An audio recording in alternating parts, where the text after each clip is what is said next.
Hello my dear friends, good morning. അപ്പോൾ ഇന്ന് ഒരു പഠനമൊക്കെ കഴിഞ്ഞ് 10ാം ക്ലാസ് ആയിക്കോട്ടെ, അല്ലെങ്കിൽ പ്ലസ് ടു ആയിക്കോട്ടെ, B tech, M tech, degree, P G ഏതായിക്കോട്ടെ, ഈ പഠനമൊക്കെ കഴിഞ്ഞിട്ട് നമ്മൾ ജോലിയിലേക്ക് പോകാൻ നേരത്ത് ഇവിടെ ഒരുപാട് കമ്പനീസ് ഉണ്ട്. ഇവിടെ നമ്മളുണ്ട്, നമ്മൾ ഫ്രഷറാണ്. കമ്പനീസിന് എന്തായാലും ഹ്യൂമൻ റിസോഴ്സിനെ വേണം. പക്ഷേ കമ്പനീസിലേക്ക് നമ്മൾ അപ്ലൈ ചെയ്യാൻ നേരത്തെ നമുക്കൊരു ബുദ്ധിമുട്ട് തോന്നും. അതായത് ഫ്രഷറാകുമ്പോൾ ഈ കമ്പനിക്ക് വേണ്ട സ്കില്ലൊന്നും നമ്മുടെ അടുത്ത് ഉണ്ടാവില്ല. അപ്പോൾ ഈ കമ്പനിയും കൺഫ്യൂസ്ഡ് ആണ്, ഇവർ ഹയർ ചെയ്യാൻ പറ്റുമോ? കമ്പനിക്ക് എപ്പോഴും വേണ്ടത് എക്സ്പീരിയൻസ്ഡ് ആയിട്ടുള്ള ആൾക്കാരെയാണ്. കാരണം ഈ കമ്പനിക്ക് വേണ്ട ജോലി ചെയ്യാനും കാര്യങ്ങൾക്കൊക്കെ എക്സ്പീരിയൻസ്ഡ് ആയിട്ടുള്ള ആൾക്കാർക്കേ കഴിയുള്ളൂ. അപ്പോൾ ഫ്രഷറായിട്ടുള്ള ആൾക്കാർ എപ്പോഴും ഒരു കൺഫ്യൂഷനിലാണ്, അതിലെന്ത് ചെയ്യണമെന്നല്ല. അപ്പോൾ ഈ ഫ്രഷറായിട്ടുള്ള ആളുകൾ, പഠിച്ചിറങ്ങിക്കഴിഞ്ഞ ആളുകൾക്ക് ഈ ജോലിയിലേക്ക് എങ്ങനെ എത്താം എന്നുള്ളതാണ് നമ്മളൊന്ന് അനലൈസ് ചെയ്യാൻ പോകുന്നത്. എങ്ങനെ അതിലേക്ക് എത്താൻ പറ്റും, ആ ജോലിയിലേക്ക് എങ്ങനെ എത്താൻ പറ്റും. ഓക്കെ, കമ്പനീസ് എന്തുകൊണ്ട് എക്സ്പീരിയൻസ്ഡ് ആയിട്ടുള്ള ആൾക്കാരെ ചൂസ് ചെയ്യുന്നു ഏതിനപേക്ഷിച്ച് നോക്കുമ്പോൾ? ഇത് എക്സ്പീരിയൻസ് ഇല്ലാത്ത ഫ്രഷേഴ്സിനെ അപേക്ഷിച്ച് നോക്കുമ്പോൾ. കാരണം എക്സ്പീരിയൻസ്ഡ് ആയിട്ടുള്ള ആൾക്കാർക്ക് കുറച്ച് പ്രത്യേകത ഉണ്ട്.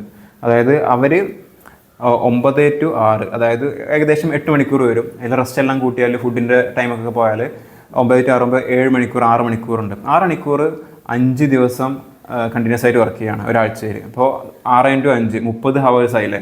ഈ 30 ഹവേഴ്സ് അവർ ഈ ഒരു കമ്പനീൻ്റെ ഗോളിന് വേണ്ടിയിട്ട് കമ്പനീൻ്റെ ടാസ്കിലും ആ ഒരു ഇതിലും വർക്ക് ചെയ്തുകൊണ്ടേയിരിക്കുകയാണ്. അപ്പോൾ ഇയാൾക്ക് ഒരു 30 ഹവേഴ്സ് ഒരാഴ്ചയിൽ വീതം ഒരാഴ്ച, 2 ആഴ്ച, 3 ആഴ്ച, പിന്നെ മാസങ്ങൾ, പിന്നെ വർഷങ്ങൾ, അങ്ങനെ ഒരു വർഷം അല്ലെങ്കിൽ 1.5 വർഷം, 2 വർഷം എക്സ്പീരിയൻസ് ഉള്ളൊരാൾ ആ ഫോക്കസ്ഡ് ആയിട്ടുള്ള എഫേർട്ട് ഈ ജോലിയിൽ ഇടുമ്പോൾ, ഈ കമ്പനീൻ്റെ കീഴിൽ വർക്ക് ചെയ്തിട്ട് ആ ജോലിയിൽ ഇടുമ്പോൾ, ആ കമ്പനിയുമായിട്ട് ബന്ധപ്പെട്ടുള്ള കംപ്ലീറ്റ് കാര്യങ്ങളും പഠിച്ചിട്ടുണ്ടാവും. ഭയങ്കര സ്കിൽഫുള്ളായിട്ടുണ്ടാവും.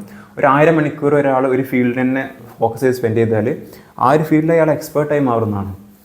അപ്പോൾ എക്സ്പേർട്ട് ഓൾറെഡി ആയി 1.5 വർഷം കൊണ്ട്. ഈ കമ്പനീൻ്റെ കാര്യങ്ങൾ, കമ്പനീൻ്റെ വർക്കും കാര്യങ്ങളെല്ലാം സുഖമായിട്ട് ഇയാൾക്ക് കൊണ്ടുപോകാൻ പറ്റും. ഇയാളുടെ നല്ലൊരു പ്രോഫിറ്റ് കമ്പനിക്ക് ജനറേറ്റ് ചെയ്യാൻ കഴിയും, റവന്യൂ ജനറേറ്റ് ചെയ്യാൻ കഴിയും. പക്ഷേ ഫ്രഷർക്ക് ആ കഴിവോ സ്കില്ലോ ഒന്നുമില്ല. അപ്പോൾ എത്ര വലിയ നോളജ് ഉണ്ടെന്നുണ്ടെങ്കിലും, എനിക്ക് റാങ്ക് ഉണ്ടെന്ന് പറഞ്ഞാലും ഈ സ്കില്ലില്ലാത്തതുകൊണ്ട്, കമ്പനിക്ക് വേണ്ട സ്കില്ലില്ലാത്തതുകൊണ്ട് ഈ ഫ്രഷേഴ്സിനെ കമ്പനി ചൂസ് ചെയ്യില്ല, എക്സ്പീരിയൻസ്ഡ് ആയിട്ടുള്ള ആൾക്കാരെ ചൂസ് ചെയ്യുള്ളൂ. അപ്പോൾ ഫ്രഷറായിട്ടുള്ള ഒരാൾ എങ്ങനെ ചിന്തിക്കണം? ഈ എക്സ്പീരിയൻസ്ഡ് ആയിട്ടുള്ള ആൾ എങ്ങനെ എക്സ്പീരിയൻസ്ഡ് ആയി, എങ്ങനെ ക്വാളിഫൈഡ് ആയി, എന്തുകൊണ്ട് എക്സ്പീരിയൻസ്ഡ് ആയിട്ടുള്ള ആൾക്കാർക്ക് ഇത്രയും വില കമ്പനീസ് കൊടുക്കുന്നു എന്നുള്ളതിനെ പറ്റി ചിന്തിച്ചാൽ, ആ രീതിയിൽ നമ്മൾ ആയാലും നമുക്ക് ആ ജോലി കിട്ടും സുഖമായിട്ട്. ഫ്രഷറാണെന്നുണ്ടെങ്കിലും കിട്ടും.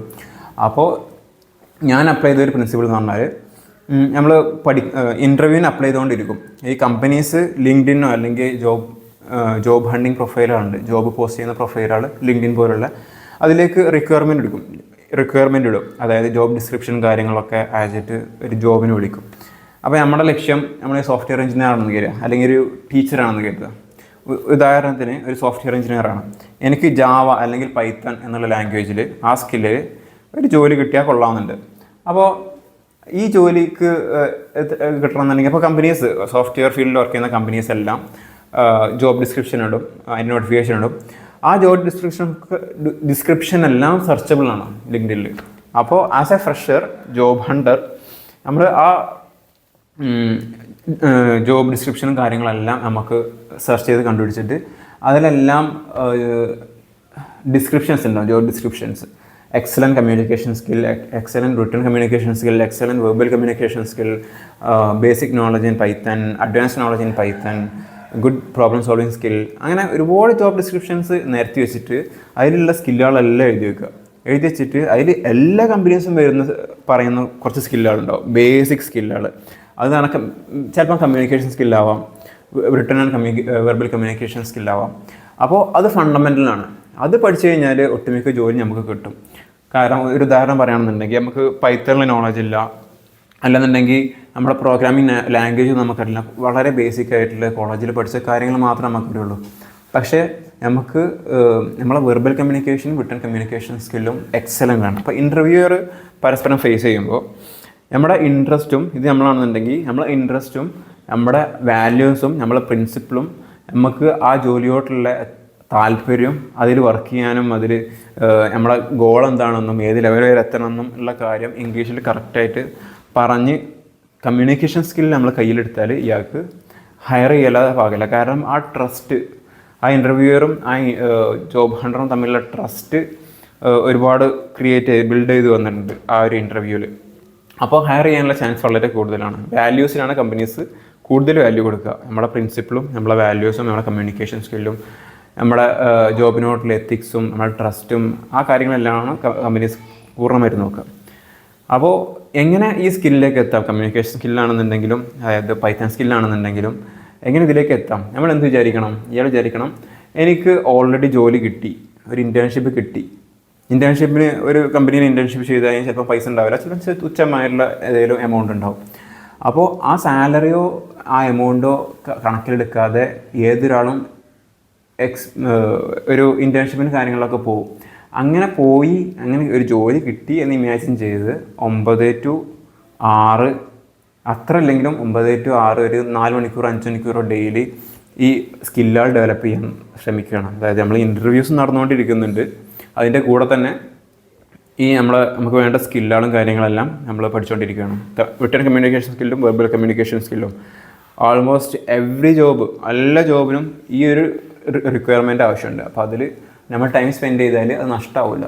ആ നഷ്ടമാവാത്ത സ്കില്ലിൽ 9 to 5 ജോലി കിട്ടിയ മാതിരി വർക്ക് ചെയ്തോ. ഇത് നമ്മൾ സീരിയസ് ആണെന്നുണ്ടെങ്കിൽ നമ്മൾ ജോലി കിട്ടാതെ ജോലി കിട്ടിയെങ്കിൽ എങ്ങനെ ജോലി കിട്ടും, എങ്ങനെ കമ്പനീസിന് ഫ്രഷേഴ്സിനെ വേണ്ട, ഇൻ്റർവ്യൂ അറ്റൻഡ് ചെയ്താൽ തന്നെ ആ ഇൻ്റർവ്യൂ ഫ്ലോപ്പായി പോവാണ്, കമ്മ്യൂണിക്കേഷൻ ശരിയാവുന്നില്ല, അല്ലെങ്കിൽ എനിക്ക് അവർക്ക് വേണ്ട ടെക്നിക്കൽ സ്കിൽ എനിക്കില്ല, അങ്ങനെയൊക്കെ തോന്നുകയാണെന്നുണ്ടെങ്കിലാണ് അത്രയും സീരിയസ് ആയിട്ട് നോക്കുകയാണെങ്കിൽ നമുക്കിത് ചെയ്യാൻ കഴിയുള്ളൂ. അപ്പോൾ 9 to 5 നമുക്ക് ജോലി കിട്ടിയെന്ന് വിചാരിക്കുക. അങ്ങനെ ഒരാഴ്ച നമ്മൾ വർക്ക് ചെയ്തു, പഠിച്ചു, അങ്ങനെ ഇതിൻ്റെ കൂടെ ഇൻ്റർവ്യൂസ് അപ്ലൈ ചെയ്തു. അപ്പോൾ നമ്മൾ പഠിച്ച കാര്യങ്ങളെല്ലാം ഈ ഇൻ്റർവ്യൂവിൽ അപ്ലൈ ചെയ്യും. അപ്ലൈ ചെയ്യുമ്പോൾ നമുക്ക് കുറച്ച് ഫീഡ്ബാക്ക് കിട്ടും, കമ്മ്യൂണിക്കേഷൻ ശരിയായില്ല. അപ്പോൾ ആ ഫീഡ്ബാക്ക് നമ്മൾ കുറച്ച് കാര്യം കിട്ടും. അപ്പോൾ ഒരു പർപ്പസ് ഉണ്ട്, നമ്മൾ പഠിക്കുന്ന കാര്യത്തിന് ഇടുന്ന എഫേർട്ടിനും ഒരു പർപ്പസ് ഉണ്ട്. ആ പർപ്പസ് എന്താ? ഇവിടെ നമുക്ക് അപ്ലൈ ചെയ്യാം, അപ്ലൈ ചെയ്യുമ്പോൾ ഫീഡ്ബാക്ക് കിട്ടും, ഫീഡ്ബാക്ക് കിട്ടിയാൽ അത് ഇമ്പ്രൂവ് ചെയ്തിട്ട് വീണ്ടും പഠിക്കാവുന്നതാണ്. അപ്പോൾ ഇപ്പോൾ ലാംഗ്വേജ് ആയാലും പൈത്തൺ ലാംഗ്വേജ് ആണ്, ഓൺലൈൻ ഇപ്പോൾ ഇ ലേണിംഗ് ആണ്, ഇൻഫർമേഷൻസ് ഫ്രീ ആണ്, യൂട്യൂബിലായാലും എല്ലായിടത്തായാലും ഇൻഫർമേഷൻ ഫ്രീ ആണ്. അപ്പോൾ നമുക്ക് കുറച്ച് ഡിസിപ്ലിൻ വേണ്ട ആവശ്യം മാത്രമേ ഉള്ളൂ. ഡിസിപ്ലിൻ ഉണ്ടെങ്കിൽ പിന്നൊന്നും കുഴപ്പമില്ല. അപ്പോൾ ഈ ഡിസിപ്ലിൻ ഉണ്ടാക്കാൻ 9 to 6 ജോലി കിട്ടിയെന്ന് വിചാരിക്കുക. അങ്ങനെ ഒരു കുറച്ച് മാസങ്ങൾ വർക്ക് ചെയ്യാം. 1 മാസം വർക്ക് ചെയ്യുക, 2 മാസം വർക്ക് ചെയ്യുക, 3 മാസം വർക്ക് ചെയ്യുക. ഇതിൻ്റെ കൂടെ തന്നെ ജോലിക്ക് ശ്രമിച്ചുകൊണ്ടേ ഇരിക്കുക. അങ്ങനെ ഒരു 3-4 മാസം, ഒരു 4 മാസത്തിൻ്റെ അപ്പുറത്തൊന്നും പോലെ അതിന് മുന്നേ തന്നെ ഏറ്റവും നല്ല പ്രൊഫൈലിലൊരു ജോലി നമുക്ക് കിട്ടിയിട്ടുണ്ടാവും. ഈ സെയിം മെത്തേഡാണ് ഞാൻ അപ്ലൈ ചെയ്തത്. 6 മാസം ഞാൻ കണ്ടിന്യൂസ് ആയിട്ട് എനിക്ക് വേണ്ട സ്കില്ലെല്ലാം പഠിച്ചു. ഇംഗ്ലീഷ് സംസാരിക്കാനും ഇംഗ്ലീഷ് ഇതാക്കാനും എല്ലാം പഠിച്ചു. എനിക്ക് ഒരു പ്രോഗ്രാമിംഗ് ലാംഗ്വേജിൽ എനിക്ക് പ്രൊഫിഷ്യൻസി വേണമായിരുന്നു. ആ പ്രോഗ്രാമിംഗ് ലാംഗ്വേജ് 6 മാസം എനിക്കതിൽ ജോലി കിട്ടി. അതിൽ ജോലി കിട്ടിയാൽ ഞാൻ എന്ത് ചെയ്യുമായിരുന്നു, എത്ര നേരം ഞാൻ വർക്ക് ചെയ്യുമായിരുന്നു, എത്രത്തോളം എഫേർട്ടും ഇൻട്രസ്റ്റും ഞാൻ അതിലിടുമായിരുന്നു എന്ന് ഇപ്പം തന്നെ ഇമാജിൻ ചെയ്തിട്ട് അതിന് ആ എഫേർട്ട് ഇട്ടപ്പോൾ ആ ജോലി കിട്ടിയ പോലെയല്ല, ആ ജോലി കിട്ടിയാൽ ആ 6 മാസം വർക്ക് ചെയ്താലുള്ള അതുപോലത്തെ ഒരു സ്കില്ലും നോളജും ജോലി കിട്ടുന്നതിന് മുന്നേ ഫ്രഷറായിട്ട് തന്നെ നമുക്ക് കിട്ടി. ആ ഒരു സ്കില്ലും കാര്യങ്ങളും വെച്ചിട്ട് സുഖമായിട്ടൊരു ജോലിക്ക് ലാൻഡ് ചെയ്യാൻ കഴിഞ്ഞു എന്നുള്ളതാണ് വാസ്തവം. അപ്പോൾ ഈ ഒരു പെർസ്പെക്റ്റീവ് എനിക്ക് ഉപകാരപ്പെട്ടിട്ടുണ്ട്, അതേപോലെ നിങ്ങൾക്ക് ഉപകാരപ്പെടുമെന്ന് വിചാരിക്കുന്നു. പെട്ടാൽ അത് ഉപയോഗിക്കാവുന്നേ ഉള്ളൂ. ട്രൈ ചെയ്തിട്ട് കൂടുതൽ എന്തെങ്കിലും മോഡിഫിക്കേഷൻ വരുത്തണമെങ്കിൽ വരുത്തിയിട്ട് ചെയ്യാവുന്നേ ഉള്ളൂ. Okay, good bye.